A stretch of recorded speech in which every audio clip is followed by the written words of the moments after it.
Guys तो आज जो है शंकराचार्य जी आए थे और आज का जो वीडियो पूरा है वो शंकराचार्य जी के कार्यक्रम पर ही है। उनके आने से लेके प्रवचन वगैरह सब करने के 2 दिन के प्रवचन थे उनके, वो सभी इसमें थोड़ी थोड़ी क्लिप में ऐड कर रहा हूँ। पूरी क्लिप ऐड नहीं हो पाई क्योंकि प्रवचन जो थे वो 2-2 3-3 घंटे के थे, उनके प्रश्नोत्तरी भी हुई। तो आप पूरा वीडियो देखिए। और जगतगुरु शंकराचार्य जी जो थे अभी मुक्तेश्वरानंद सरस्वती जो कि ज्योतिर्मठ पीठ के शंकराचार्य हैं, जो आदि गुरु शंकराचार्य ने हमारे भारत में 4 शंकराचार्य पीठ का जो स्थान बनाया है, उसमें से एक जो ज्योतिर्मठ पीठ है उसके शंकराचार्य जी थे। तो ज़रूर आप इस वीडियो को पूरा देखिए, अच्छा लगेगा आपको।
साधना में वो शक्ति होती है। सारे तीरथ धाम आपके चरणों में, सारे तीरथ धाम आपके चरणों में, हे गुरुदेव प्रणाम आपके चरणों में, हे गुरुदेव। धर्म की अधर्म का प्राणियों में विश्व का गौ माता की नमः पार्वती पतये हर हर महादेव। है कि आपको इतना सुंदर वातावरण, आध्यात्मिक वातावरण मिला। सभी देवता महारुद्र के ब्याज से इस समय आपके पिपरिया में आकर के बैठे हैं।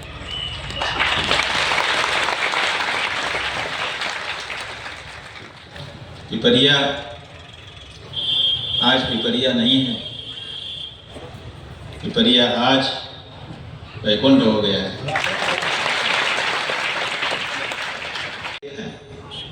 बाकी चीजों में पार्टी बाजी है आप लोगों में, कोई इस पार्टी का, कोई उस पार्टी का, खूब लड़ाई खूब झगड़ा है आपका।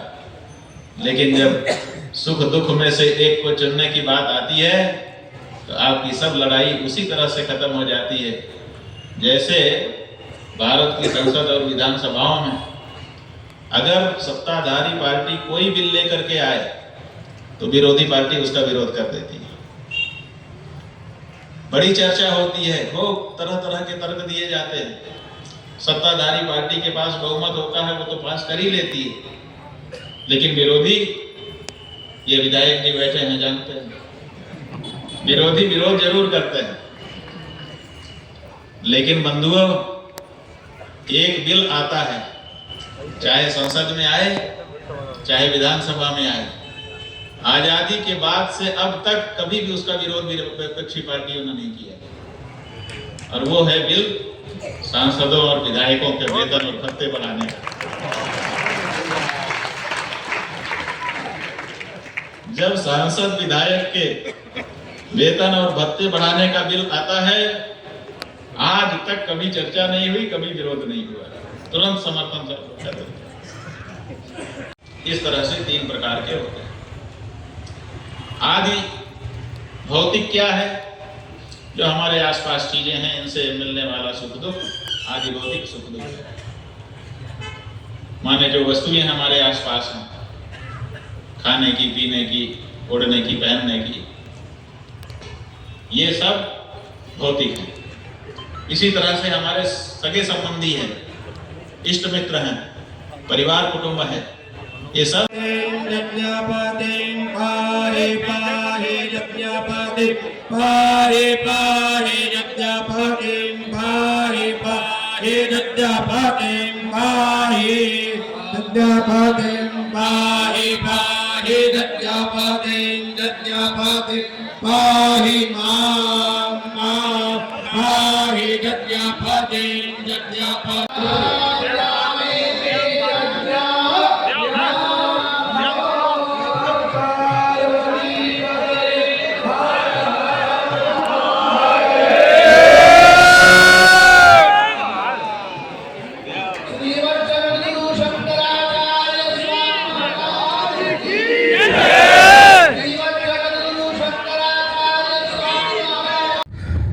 गाइस, तो अभी जो है प्रभाकर और मैं गाड़ी में हूँ। जो अभी मुक्तेश्वरानंद सरस्वती महाराज हैं, वो अभी एक गांव है मोहारी, वहाँ विजिट के लिए गए हैं। एक मंदिर बनना है, कामाक्षी देवी मंदिर बनना है, तो उसके लिए स्थान देखने गए हैं। और अभी हम वापस आ रहे हैं क्योंकि रास्ता बड़ा ख़राब है। ये देख रहे हो आप, ये रोड थोड़ा सा डैमेज है, ख़राब है। तो अभी हम वापस अच्छे रोड की तरफ जा रहे हैं, क्योंकि वो भी वापस इधर ही आएंगे और फिर यहाँ से दूसरे स्थान पर जाएंगे। तो कल के वीडियो में मैंने आपको जो क्लिप दिखाई है पहले, वो आपने देखी हैं। कल 10:30 पौने 11 बजे उनका आगमन हुआ पिपरिया में और भव्य शोभा यात्रा निकाली शंकराचार्य जी महाराज की। पिपरिया की धर्म प्रेमी जनता ने बहुत स्नेह और भक्ति दिखाई और कल प्रवचन भी हुए जिसकी छोटी छोटी क्लिप मैंने आपको दिखाई हैं। और आज भी 3:30 बजे उनके प्रवचन होने हैं, प्रश्नोत्तरी होनी है। लोग अपनी शंकाएं, अपने जिज्ञासा प्रश्न जो है वो महाराज जी से पूछने वाले हैं, तो उसकी भी छोटी छोटी क्लिप मैं आपको दिखाऊंगा। तो ये बड़े सौभाग्य की बात है हम लोगों के लिए कि एक शंकराचार्य जी हमारे यहाँ आए हैं और हम उनके दर्शन कर पा रहे हैं। और इस वीडियो के माध्यम से मैं भी आपको वो सब चीज़ें दिखाने वाला हूं। तो चैनल को सब्सक्राइब जरूर कीजिएगा और वीडियोस अच्छे लग रहे हो तो लाइक अवश्य कीजिएगा। कलौ चैव भवाम में हम, भगवान शंकराचार्य जी ने कहा है कलयुग में जगत गुरु मैं होऊंगा। जितने भी गुरु हैं वो भैया केवल क्या कहूंगा उनको इस मंच से गुरु जी के चरणों में आप समझ लीजिए। ये तो हमारा सौभाग्य देख रहा है इस क्षेत्र का, हम नर्मदा तटवासी।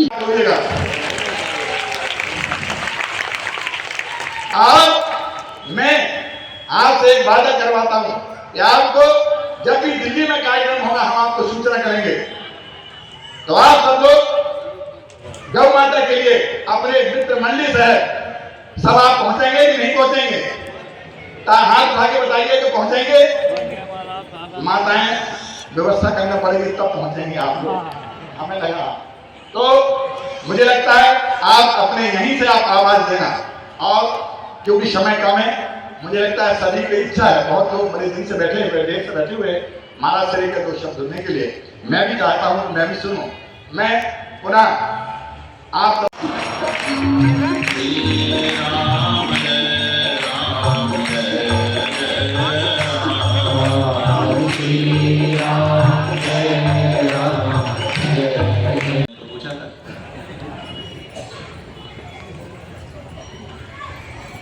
ये खुद खाए नहीं थे, एक के बाद एक काम में लग गए तो भोजन इनका हुआ नहीं। तो इसीलिए आप लोगों से पूछ रहे थे कि आप लोगों ने खाया क्या। और हमने इसलिए भी नहीं पूछा क्योंकि एक बार एक दूसरी सभा चल रही थी, तो जयकारा जोर से बुलाने के लिए वक्ता तरह तरह का प्रयास करते हैं। तो वहां पर एक महात्मा जी थे, उन्होंने पूछ लिया आप लोगों ने खाया कि नहीं, खा के नहीं आए हो क्या? तो लोगों ने बल लगाया। एक लड़का था वो नहीं बोल पाया, तो महात्मा जी ने उससे पूछा क्यों भोजन नहीं किए हो क्या?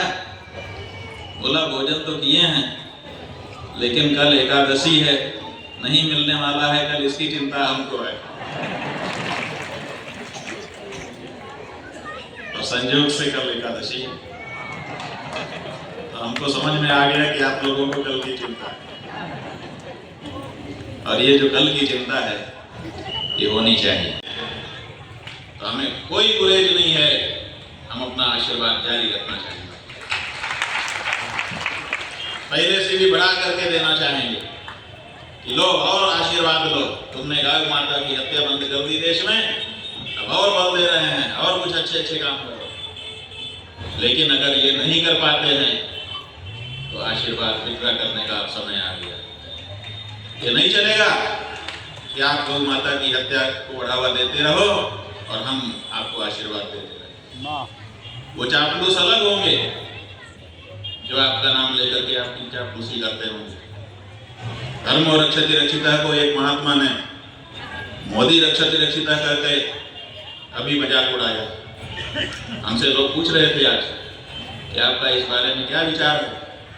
धर्म और रक्षति रक्षिता को बदल करके मोदी रक्षति रक्षिता एक आचार्य ने कह दिया है। हमने कहा हमें कोई एतराज नहीं है, धर्म और रक्षति रक्षिता सही है और मोदी रक्षति रक्षिता भी सही है। हम जिसकी रक्षा करेंगे वो हमारी रक्षा करेगा। ये तो आपस का लेन देन है। शास्त्र ने कहा है जो धर्म की रक्षा करेगा धर्म उसकी रक्षा करेगा। बिल्कुल सही है। हमने अपने गुरु जी के काम किए, सेवा की, तो हमारा शिष्य उसी को दे के अब हमारी सेवा कर रहा है। यही ना है कि हमने अपने गुरु का किया तो हमारा शिष्य हमारी करेगा, हमने अपने पिता की सेवा की तो हमारा बेटा हमारी सेवा करेगा। तो ये तो ठीक है, धर्म की जो रक्षा करेगा धर्म उसकी रक्षा करेगा, धर्म रक्षित की रक्षिता का यही तात्पर्य। आपके द्वारा रक्षित जो धर्म है वो आपकी रक्षा करता है, ठीक है। अब मोदी रक्षित रक्षिता, मोदी की रक्षा करो, आपके द्वारा जो रक्षित मोदी है वो आपकी रक्षा करेगा, इसमें क्या गलत है? बिल्कुल सही है।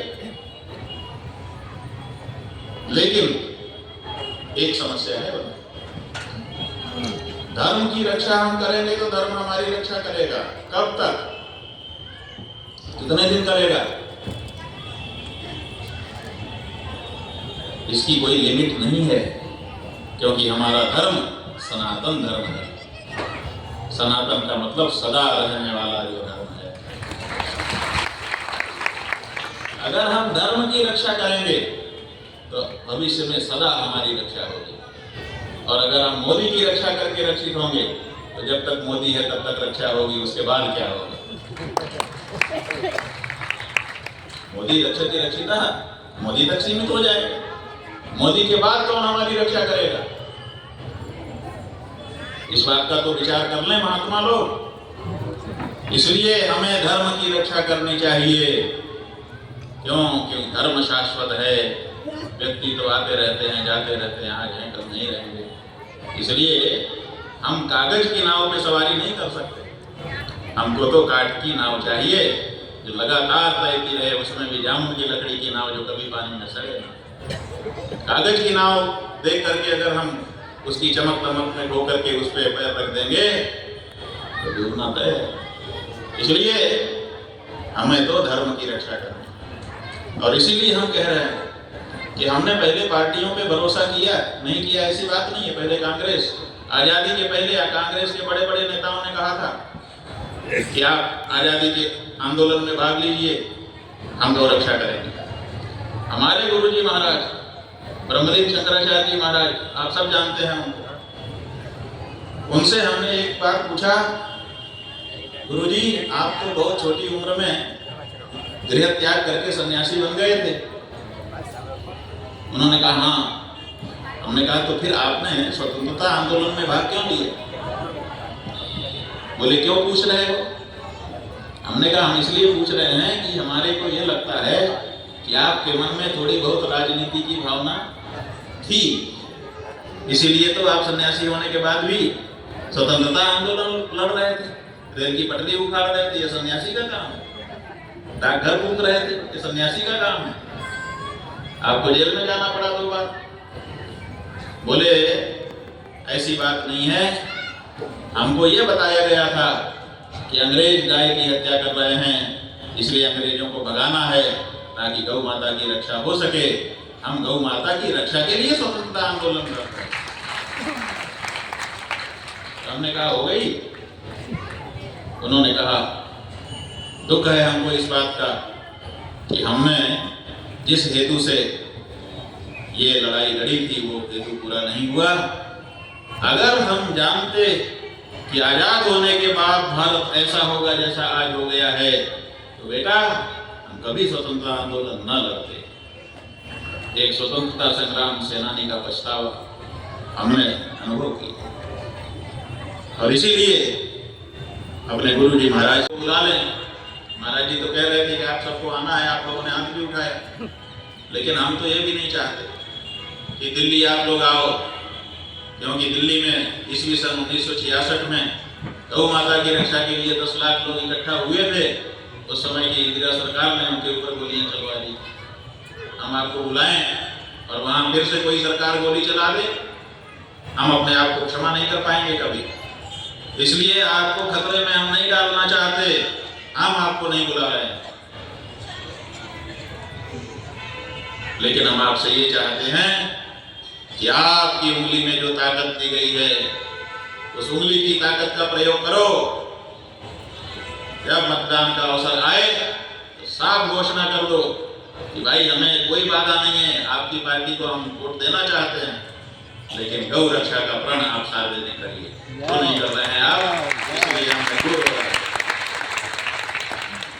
आपने सड़क के लिए, बिजली के लिए, पानी के लिए, इसके लिए, उसके लिए, जाने किन किन चीजों के लिए वोट किया है। क्या एक बार अपनी माँ की रक्षा के लिए, गौ माता की रक्षा के लिए वोट नहीं करना चाहोगे? हाँ, तो एक बार घोषणा होनी चाहिए कि अगला हमारा वोट गौ माता की रक्षा के लिए होगा। जिसको चाहिए वो बोलो अपनी अपनी। हम आपको दिल्ली नहीं बुला रहे हैं, लेकिन ये जो साधु संत हैं इनको जरूर बुला रहे हैं। पिपरिया में ये बात हम कह रहे हैं आप लोगों के सामने, सभी साधु संत विनम्रता के साथ कह रहे हैं, सुन लें। क्या आपके सामने अंतिम अवसर है? आप गौ माता की रक्षा चाहते हैं तो 10-11 मार्च को दिल्ली में आइए, आकर के एक दिन बैठिए।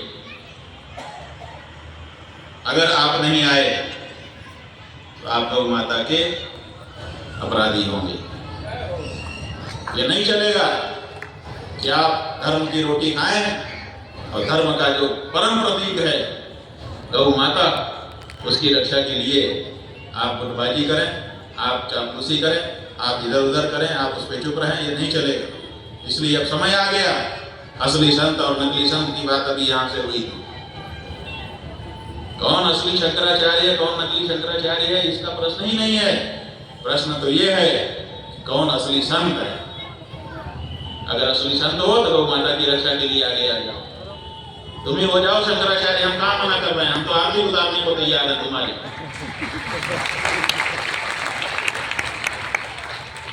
शंकराचार्य होना धर्म की रक्षा करने से होता है। आदि शंकराचार्य ने धर्म रक्षा के लिए 8 वर्ष की उम्र में गृह त्याग किया। पैदल चल करके 4 बार पूरे देश सनातन धर्म से बगावत करके ये लोग निकले। इसमें कुछ भी तर्क की जरूरत नहीं है। आप कहेंगे तो ग्रंथ के ग्रंथ लाइब्रेरी हम आपको उपलब्ध करा देंगे जिसमें सब सिद्ध किया जा चुका है। आप लोगों के पास वो जानकारी नहीं है, बस इतनी बात है। ये इतिहास से सिद्ध बात है कि सत्य सनातन धर्म ही सबसे पहले है। उसी से निकल करके लोगों ने बगावत करके, जैसे हिंदुओं से बगावत करके जत्थुस ने पारसी धर्म चलाया, पारसियों से निकल करके अब्राहम ने वो चलाया, यहूदी धर्म चलाया। उसी से निकल करके ईसा मसीह ने ईसाई धर्म चलाया, और उसी से निकल करके मोहम्मद ने मुसलमान पंथ चलाया। ये तो इतिहास सिद्ध बात है। घोषणा करे अगर पूरा हिंदू कि इस बार हम गौ हत्या करने वाले को वोट नहीं देने वाले हैं। देखो सारी पार्टियां गौवत हो जाएंगी, लेकिन आपको क्या फर्क पड़ता है? आप वोट देते जा रहे हो।